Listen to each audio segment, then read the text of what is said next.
Hello, I hope you're well. I'm Andres, and today we're exploring more relationship stories. If you enjoy Reddit stories, consider liking, subscribing, and hitting that notification bell. It really helps the channel. Thank you so much. Let's dive into today's first story.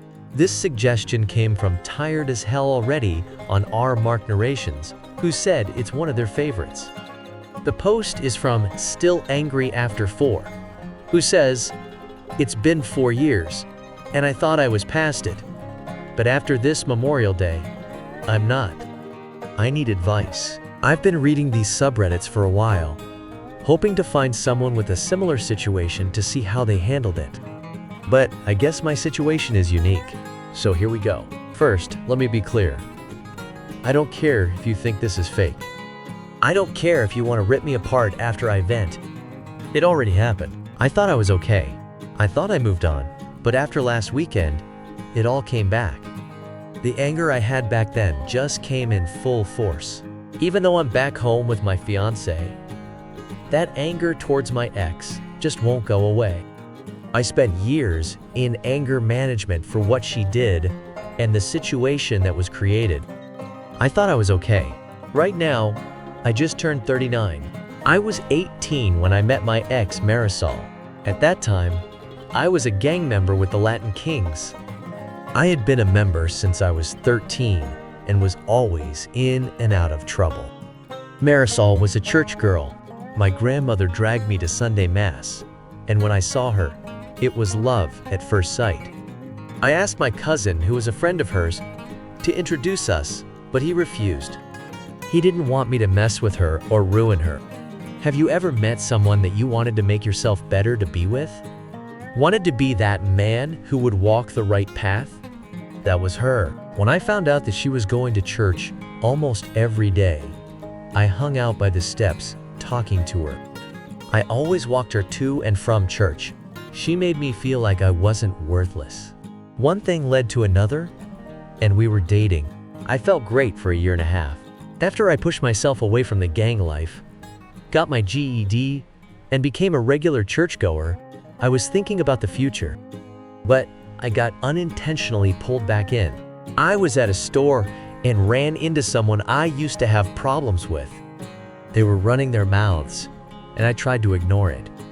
I swear I did. I just let them talk and walked away. But then I got stabbed in the shoulder blade. I lost my mind and beat the expletive out of him. I got arrested, and suddenly it was like the expletive I did to make my life better vanished. Marisol was pissed at me. My grandmother kept bringing up my past mistakes, and my cousin was telling me that he knew I wasn't going to change. My public defender saw me trying to better myself and, by the grace of God, got me off after a month in lockup. Despite being angry with me, Marisol did visit me almost daily. A month after I got out, I found out I was going to be a father. I didn't want my kid to have a dad that was dead or in jail. We eloped. I went to a trade school to become a mechanic and busted my ass for my future family. When Luna was born, it was almost the worst day of my life.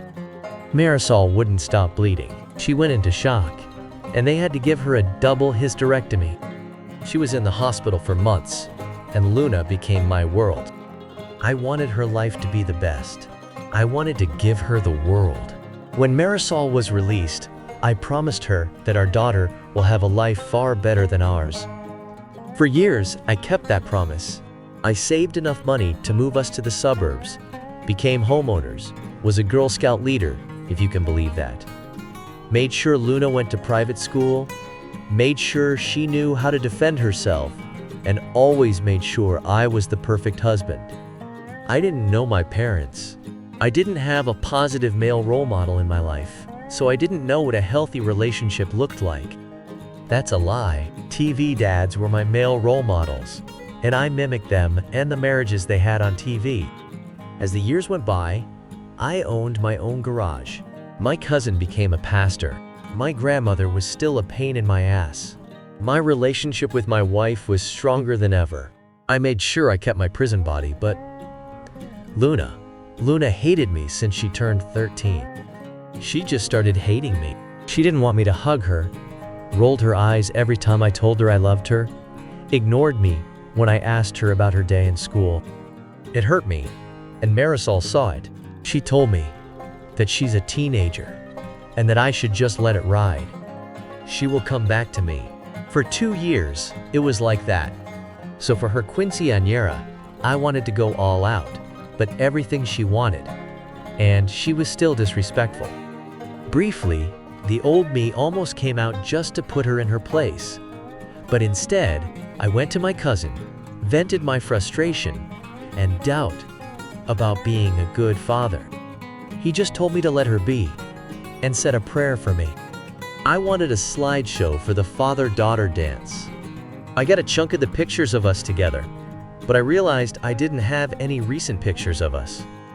She didn't want to take any. The last time I had pictures of her smiling with me was on her 13th birthday, and those were all on her broken tablet. I took that tablet to the repair shop and didn't care about the cost. I needed that tablet fixed. After a day and $300, the tech fixed it, and I was happy. I knew her passcode, but never bothered invading her privacy. I just wanted those pictures, and when I opened that tablet and looked in the gallery, there they were, my little girl smiling and happy to be with me. I felt great, and then instant messages appeared.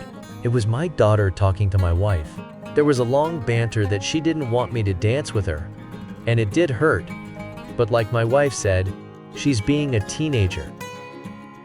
And then she said something that destroyed me. She texted, "Why do I have to do the father-daughter dance with him since I'm not his father?" I felt my heart stop. I got dizzy, my mouth dried up, and I needed to sit down. My wife responded that I raised her, I loved her, and that makes me her father. But Luna responded by saying that my cousin is her father and she can't wait to turn 18 so she could tell me the truth and she could live with her real dad. She said she hated me. Thanked God, I'm not her father. Marisol began cursing her out, saying that it was a mistake for my cousin to tell her the truth 2 years ago. The more they talked, the angrier I was getting. My wife lied to me for 15 years. My cousin, whom I confided my issues about Luna and my fears about being a bad father, not only expletive my wife, but had me raise his child. I wanted to hurt them. I felt a mixture of anger, sorrow, grief. I wanted to scream, cry, and die at the same time, if that makes any sense. I went to a dark place, and so I wouldn't do anything stupid. I told Marisol that I needed to focus on work so I could pay for the quinceañera. Instead, I drove to Manhattan and saw my old public defender, who wasn't a low-level attorney anymore. He had a nice, expensive firm near Midtown East. I was surprised that he remembered me, but apparently, I was his first case as a public defender. We sat down, and I told him everything. I gave him the tablet, and when he turned it on, the messages just kept coming. Only this time, Luna was talking to my cousin, her real father. He was telling her to give me a chance, how I was always there for her. But Luna told him that so was he.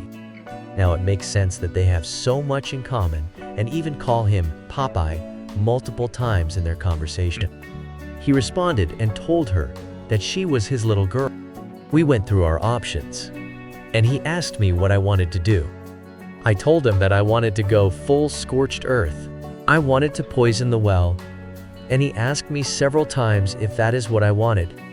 I nodded. I also told him that everything had to be filed before the quinceañera in 2 weeks. So we sat down and spent the next 12 hours on what needed to be done.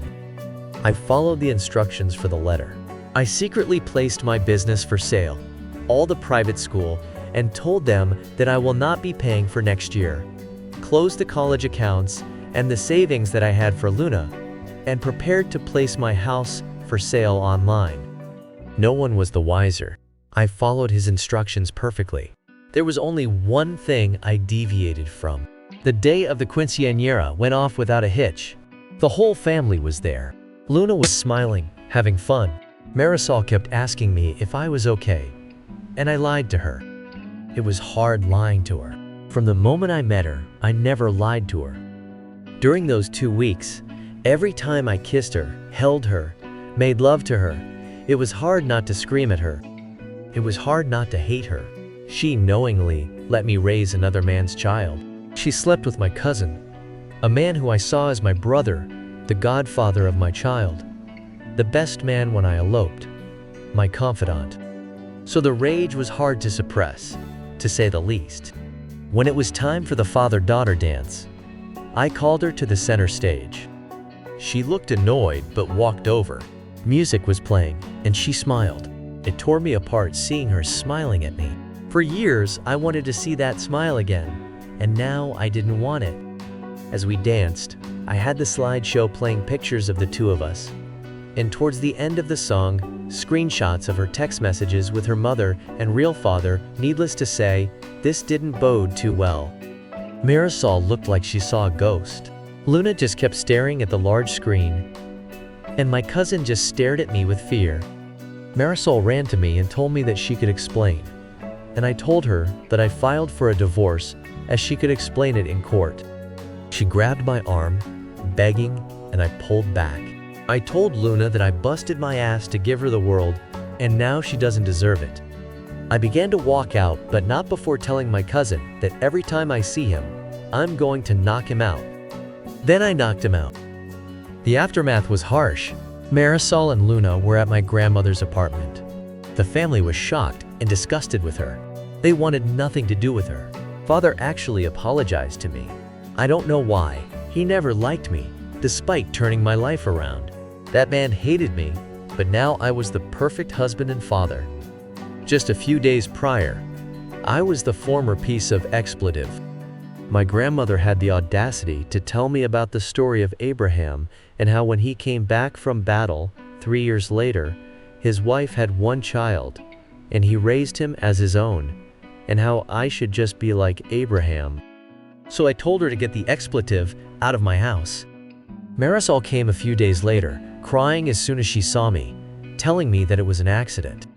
When I was arrested, she was so angry at me, and my cousin was there to console her, and one thing led to another, and they had sex. It happened only one time. She was faithful to me ever since. She's willing to take a lie detector test to prove it. So I asked her how long she knew Luna wasn't mine, and she started crying more. That look she gave me just told me she knew from day one. I asked her to leave. She wanted to go to counseling, telling me that I'm overreacting and we can make it work. It was in the past, that I needed to get over it, and I'm Luna's father despite what happened. I allowed my temper to get the best of me. I must have repeated, "get over it," over a dozen times at full volume, grabbing her expletive and tossing her out the door. I called her a lying expletive. I told her that I didn't want to see her expletive face ever again. That I told her this life that I built no longer belongs to her before shoving her out the door. A couple of weeks went by, and she kept blowing up my phone. Not once did Luna try to reach out to me. Marisol was shocked to learn that I sold my business. Even more so when she learned Subscribe that to I the had channel, an open house. like it, and leave a comment. She came in This will screaming, greatly help the telling development viewers of the to get channel. out of her Thank you. house and pleading with me to seek help. That I was ruining our marriage. That I had no right to sell our home. A home where we raised our child in. I told her that this house is full of lies. A house where I raised another man's child. And when I sell it, I will give her half and order her to get out before I call the cops. It was a bluff. All she had to do was play the victim, and I would have been arrested, but she didn't. She complied.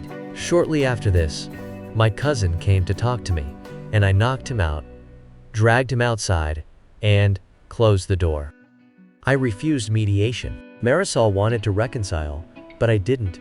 I wanted a divorce, and my attorney filed for a fast-track divorce. In 3 months, we were in Nassau County Courthouse.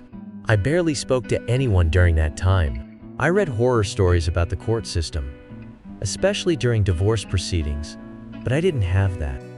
I had a female judge who was very fair.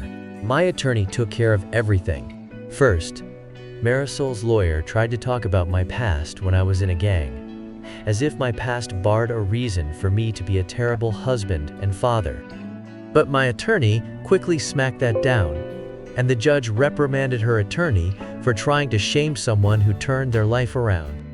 My attorney presented all the evidence and offered a lump sum alimony payment with the pending sales of the house and business.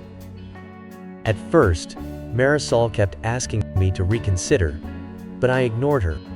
When she finally realized that I'm not budging, she agreed. Yet the real surprise happened when it came to child support. My attorney presented all of the text messages from Luna's conversation with Marisol, showing that not only did Luna know I am not her father, but she cannot wait to be with her real father, saying that she no longer has to live a lie. Marisol was completely caught by surprise from this. Then, my attorney filed her motion to have my name removed from Luna's birth certificate, have my last name removed as well, and not be responsible for any child support, since all parties agree that my cousin was her father. Marisol was shocked by this. She yelled at me, begged me not to do this to Luna, that I am her father because I raised her. And, as pathetic as I sound right now, but if Luna didn't act that way towards me, she didn't say those things, I would have agreed. There were moments that I wanted to reach out and try to make it work, but then I would look at Luna's continuing text messages to her friends, her real father, and her mother, and I refocused on my resolve. To this day, I don't know what hurts the most. Being lied to by a woman who you thought was the love of your life, or having a child who you tried to make their lives better, to give them the world, just toss you aside like trash. A judge was quiet for a long while reading page after page after page of text messages. In the end, she agreed I was not financially responsible for Luna, and my name could be removed. My attorney also filed a motion for the courts to go after my cousin to pay for child support, and a motion to sue my cousin in civil court for all the money I've spent raising Luna. The private schools, dance classes, Girl Scouts, horseback lessons, everything I ever spent on that child. And after my attorney explained to the judge that my cousin committed fraud for knowingly allowing me to raise his daughter and not offer any financial support or assistance, it was a Hail Mary, and the damn judge agreed. I didn't bother looking at Marisol when the judge made a decision. I didn't bother listening to her as I walked out the courthouse. I didn't care as I heard her cry, telling me that she only cheated one time and was faithful ever since. I just didn't care anymore. A few weeks later, my ex called me, shocked that I stopped payments on Luna's private schools and all of her activities. I told her to call her baby daddy before hanging up. Even Luna called me for the first time since this entire ordeal, and she called me crying that she has to go to public school, that they were moving to the old neighborhood and how scary it was and how she wanted us to be a family again. I told her to go to her real father, the man who she truly wanted, and asked him. I yelled at her, told her that not only she knew for years, but I read all the text messages, the back and forth from her own words, that she was thankful that a hoodlum like me wasn't her father. Even though I haven't been a hoodlum since the day I found out that I was going to be a father. I hung up on her after that. I thought about ending it countless times, thought about ending my cousin, but I made him pay. He had to pay me $500,000, $500,000 that was all mine. And not 1 cent belonged to my ex because she agreed on the lump sum. I didn't care that the money came from the church. I was hurting. I left New York shortly after. I went to Idaho, as far away as I could from New York as possible. I just picked a random state and city, and just left. Opened up a new shop, got a house. But for 2 years, I had trust issues. For 2 years, I saw a therapist, anger management, I went to rage rooms. It was difficult until I found myself going back to church. And ironically, that was where I met my fiancée.